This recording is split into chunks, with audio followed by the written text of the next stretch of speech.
नमस्कार दोस्तों। मैं दीपक शर्मा अंग्रेज आपका स्वागत करता हूं द लीगल चैम्बर में।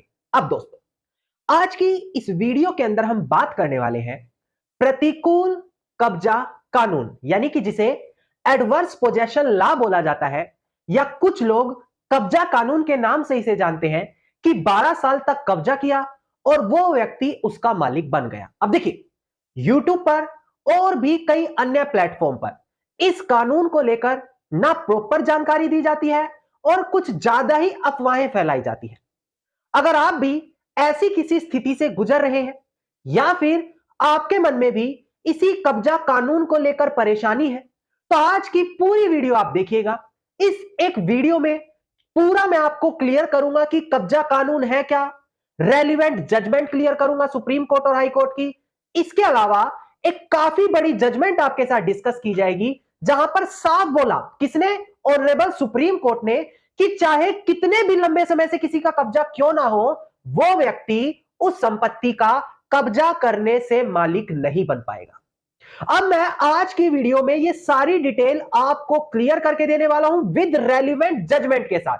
तो आज की वीडियो प्रतिकूल कब्जा कानून के लिए काफी बड़ी होने वाली है। तो वीडियो की शुरुआत में ही मैं अनुरोध करता हूं कि तुरंत इस वीडियो को लाइक करें, ज्यादा से ज्यादा शेयर करें और अपना वैल्यूएबल कमेंट सेक्शन में जरूर लिखें। तो चलिए दोस्तों, अब आज की इस वीडियो को हम ज्यादा लंबा ना करते हुए आज की इस वीडियो को स्टार्ट करते हैं।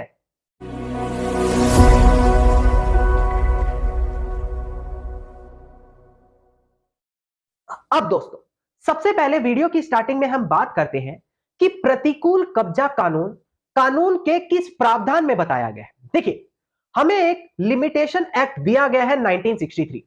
इस एक्ट के अंदर हर किसी कारण के पीछे जो केस करने की एक समय सीमा होती है, वो निर्धारित की गई है।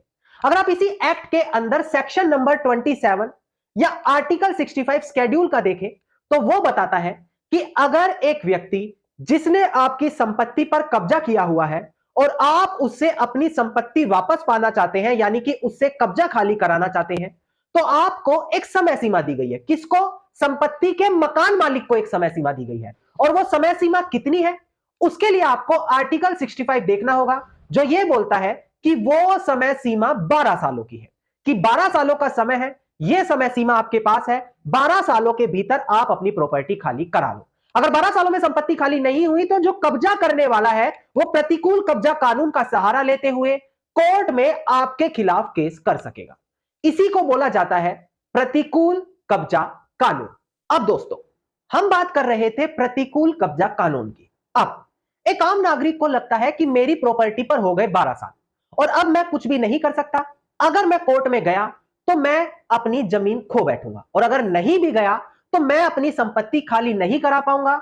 अब मेरे पास कोई भी कानूनी समाधान नहीं है। अब मैं बताता हूं दोस्तों, देखिए, कोई भी ऐसा एडवोकेट जो सिविल की अच्छी नॉलेज रखता है, उसको यह बात पता होगी कि इस प्रतिकूल कब्जा कानून के केस को किस तरीके से डील किया जाता है और किस तरीके से कब्जाधारी को केस हराया जा सकता है। सिर्फ कब्जा करने से कोई मालिक नहीं बनता, क्योंकि इसके अंदर बहुत ऐसी चीजें होती हैं जो संपत्ति के कब्जा करने वाले को साबित करनी पड़ेगी।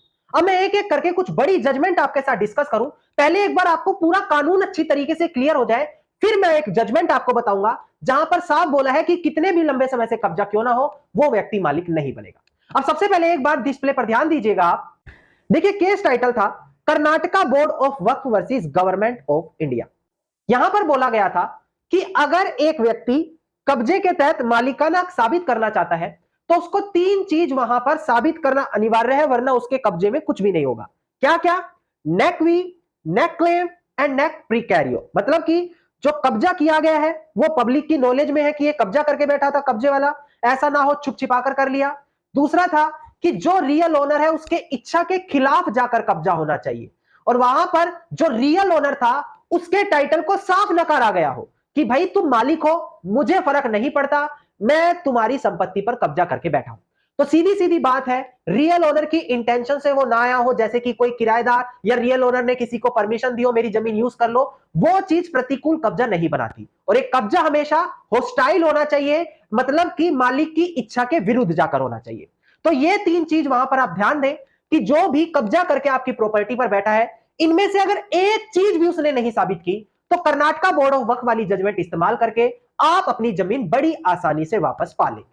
अब दोस्तों यहां पर कुछ और अन्य बड़ी जजमेंट है जहां पर साफ बोला है कि सिर्फ लंबे समय से कब्जा होने से कोई भी कब्जा करने वाला मालिक नहीं बनेगा। मतलब वो कह रहा है मेरा तो 15 साल से कब्जा है, मेरा तो 20 साल से कब्जा है, 30 साल से कब्जा है, कोई इससे फर्क नहीं पड़ेगा जब तक वो एनिमस पोजेंडी वहां पर साबित नहीं करता। ये एक नया टर्म है, हो सकता है आपने पहली बार यहां पर सुना हो। एक बार डिस्प्ले पर ध्यान दें, केस टाइटल क्लियर कर दूं, जजमेंट नोट डाउन करते चलिएगा। देखिएगा दोस्तों डिस्प्ले पर केस टाइटल है हमारा ठाकुर किशन सिंह वर्सेस अरविंद कुमार, साल 1994 की जजमेंट है। इसमें बोला था कि कब्जा चाहे कितने भी लंबे समय से क्यों ना हो, वो जब तक एडवर्स पोजेशन नहीं बनेगा, जब तक वहां पर लगातार कब्जे के साथ एनिमस पोजेंडी साबित ना किया गया हो। यह Gaya Prasad Dikshit versus doctor Nirmal Chandra and other की जजमेंट में भी कहा गया। अब एनिमस पोजेंडी क्या है, डिस्प्ले पर देखिए। यह बोलता है कि यहां पर आप कब्जा करने वाले व्यक्ति को अपनी साफ इंटेंशन दिखानी होती है कि वो कब्जा करके बैठा है और रियल ओनर को प्रॉपर्टी से डिस्पोजेस करके बैठा है। मतलब कि कब्जा करने वाले को साफ दिखाना होता है कि मैं तुम्हारे कहने से नहीं बैठा हुआ, मैंने कब्जा किया हुआ है और मैं मकान मालिक की एक भी बात नहीं सुन रहा। ऐसा ना हो मकान मालिक से बनाया हुआ है क्लोज रिलेशन, उसके साथ शादी वगैरह में आना जाना है, अच्छा परिवार में आना जाना, और 12 साल बाद बोल रहा है मेरा कब्जा है। जी नहीं, एनिमस पोजेंडी यानी कि जमीन पर कब्जे की इंटेंशन एक कब्जे वाले को दिखानी अनिवार्य है, वरना वो कभी भी कब्जा करके मालिक नहीं बन सकता। ये एक और नया पॉइंट आ गया आपके लिए। इससे पहली जजमेंट में 3 पॉइंट बताए थे कि इन 4 पॉइंट को ध्यान रखें कि कभी भी कब्जा करने वाला इससे मालिक नहीं बनेगा। अब दोस्तों कई बार देखने को मिलता है कि आपके दादा परदादा या फिर आप लोग किसी पर दया खा जाते हैं कि भाई आप मेरी जमीन यूज कर लो, और कल को वही या उसके बच्चे उठकर कब्जा कर लेते हैं। अब इसमें क्या होगा, इससे रिलेटेड भी एक बड़ी जजमेंट है। डिस्प्ले पर ध्यान दें दोस्तों,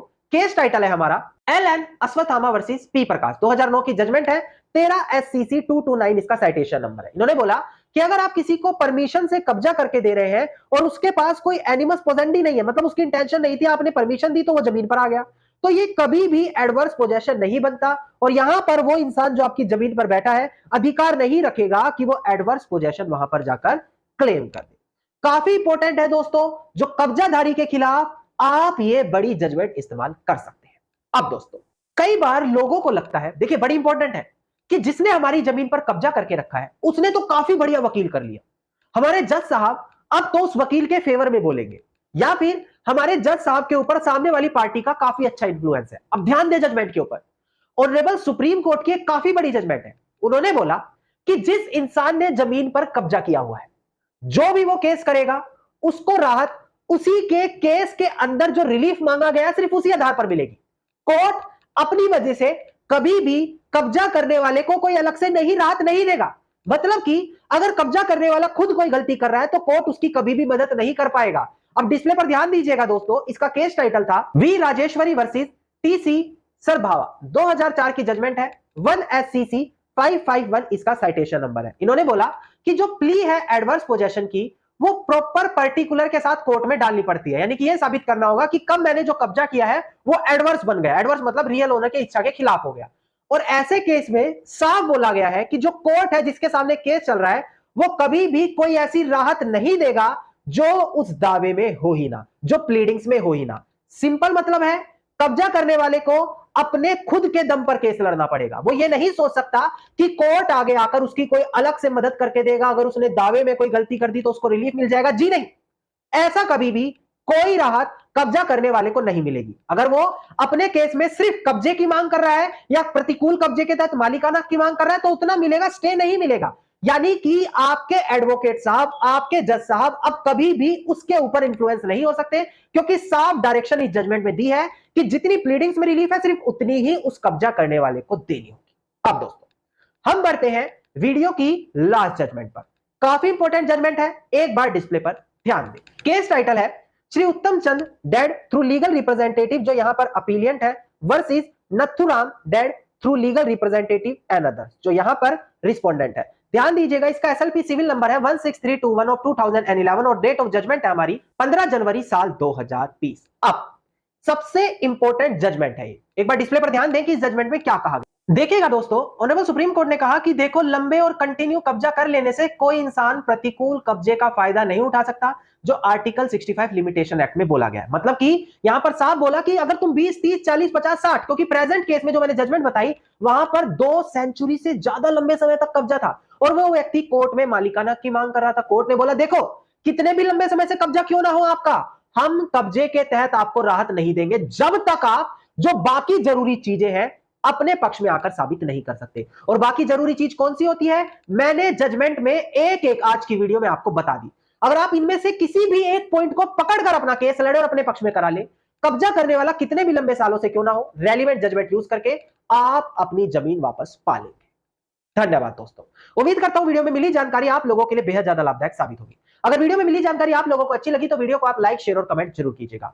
वीडियो से जुड़ा कोई क्वेश्चन है मुझे कमेंट सेक्शन में लिख सकते हैं। इसके अलावा अगर आप लोग रोजाना इसी प्रकार की इंफॉर्मेटिव वीडियोस पाना चाहते हैं तो चैनल को तुरंत सब्सक्राइब करके नोटिफिकेशन बेल आइकन जरूर दबा दें।